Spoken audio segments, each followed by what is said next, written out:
everyone, I have a brand new channel called Pack SSB. It's where I'm going to be covering all news about Smash Brothers Ultimate and Melee. So if you have any interest in that kind of stuff or you're curious about it, please join up on the channel. I will leave it in the description for you guys to check it out and subscribe to it so it can help me grow. Let's get to the video.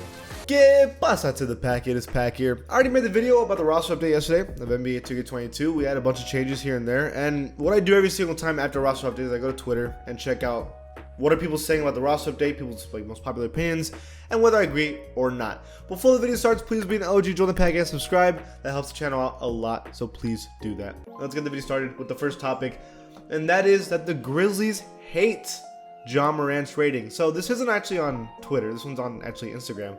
The official Grizzlies Instagram account replies to Ja Morant getting a +4. They says, need that 90, but this will work for now. Listen, the 90 overall club has always been the most prestigious club you can get into for 2K. I mean, when you're a 90 overall, that means you're basically a borderline superstar. It's the tippity top of the NBA. Many players today, like for example LeBron James, Kevin Durant, Anthony Davis, Giannis, these are the type of players that get into the 90 overall club. And the Grizzlies believe that Ja deserves to be in that situation, deserves to be in that spot.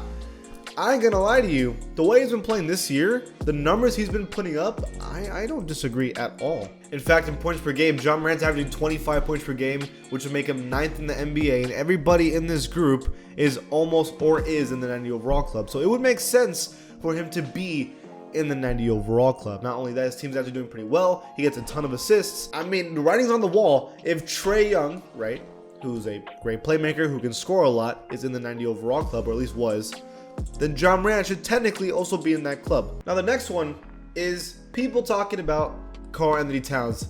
Logan Davis 599 says Cat should have never been an 87 overall. You see his rating right here is now an 89 overall. It's a +2. KarlAnthony Towns obviously is having himself a very good year so far. They're looking okay. They have a lot more talent with Anthony Edwards, D'Angelo Russell, and the rest of the team are looking decent, right? Like, it's finally that year where you say there's no more excuses for this player and this team. Like, you have enough talent. The West is good, but you're good enough to at least make the play-in game, right? KarlAnthony Towns is not the reason they're not going to do that, right? He's averaging 23 points per game, 9 rebounds, 3.5 assists, 1.6 steals, 1.3 blocks. He's efficient. He's shooting really well from 3. In fact, if they had a much better record for the year so far, he'd be in the MVP conversation with those kind of numbers, right? So because of that, being an 89 overall at least sounds about right. But because his team always kind of doesn't succeed, that's why his rating is so low usually, right? But I think 89 overall at least is what he should have been from now on. And I wouldn't even be surprised if he joins the 90 overall club for the first time in his career. Now this is a pretty big one that I've discussed. So Robbie says, stop, what the hell is this? And I talked about this in my roster update. Collin Sexton is a 79 overall, making him the 4th best player on the team rather than the best player on the Cavs. And even Joey Harold says, bro, how is Sexton the worst? Now, I know that stats aren't everything because Collin Sexton really is only a bucket getter. Let's be real, right? But the Cavs are looking good this year, right? I'll pull up the player stats just to give you an example of what I'm talking about, right? Collin Sexton is averaging 17 points per game for the team. This is the leading scorer for the team. But he doesn't average a lot of assists. He doesn't average a lot of rebounds. And I wouldn't even call him the most efficient guy on the team. But there's no doubt that Collin Sexton is the most aggressive and the offense runs through him. They're trying to feed him to get buckets for the team, right? There's no doubt that Jarrett Allen's a great player. There's no doubt that Darius Garland is looking really good, and rookie Evan Mobley looks fantastic. All these players are looking good, but I don't think that Collin Sexton deserves to be worse than them. If they were all an 82 overall, I'd be okay with that. But the fact that Collin Sexton is 3 worse than Darius Garland, it doesn't make sense. It doesn't. So someone that didn't get updated at all in this roster update is Jordan Poole. So this guy, Jay Wiseburner, says Poole ? And then the other guy, Manu Lopez, says once his shot's consistent, he'll get in the 80 overall for sure. Now, this one's a really weird one because Jordan Poole had an amazing preseason, like an absurd preseason, right? He was putting up numbers that you you've never seen him put up before, right? He's had games before, but not consistently like that. When the season began, it was kind of like I didn't see that preseason form that he was showing. But lately, it's been looking a lot better. Now, I have him on my fantasy team, right? I do. And for my fantasy team, he's been getting buckets lately. He's getting 20 points per game out of nowhere. In fact, the leading scorer for the Warriors, obviously, is Steph Curry with 26 points per game. Jordan Poole is right behind with 17.6, right? Not only is he doing that, he's doing it on 46% from the field, which is better than Curry. He's almost shooting the same from the three-point line from Curry, right?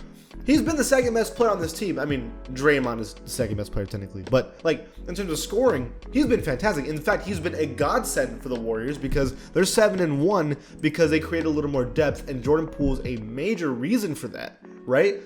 And the fact that he didn't get a roster change at all, like a rating change, he's still a 76 overall. Jordan Poole should be at least like a 79 at least, and we're talking about throughout the year. When he keeps getting these games that he's been showing, we're talking about the 80s, right? So Jordan Poole's fantastic, and I can't believe that he was disrespected in this roster update like that. That's terrible. Now this final one is from Nets GS. He says, I know Harden has had a slow start to the season, but come on, this is ridiculous. It's James Harden rating 92 overall. He goes down 2 overall. Now I'm actually not going to show you James Harden's numbers because they don't matter, right? We know that James Harden's skill and what he can do on a basketball court, and a ridiculous playmaker who can create shots for himself at will with step backs.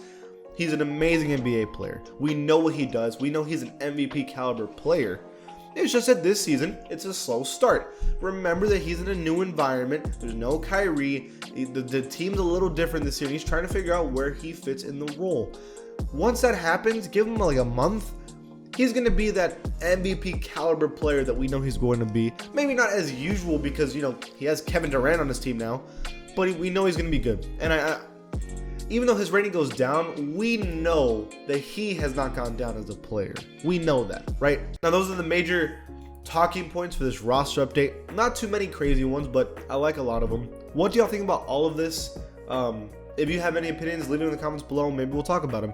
And if you like the channel, please give it a sub. And I'll see you guys next time. Hey everyone, I have a brand new channel called Pack SSB. It's where I'm going to be covering all news about Smash Brothers Ultimate and Melee. So if you have any interest in that kind of stuff, or you're curious about it, please join up on the channel. I will leave it in the description for you guys to check it out and subscribe to it so it can help me grow.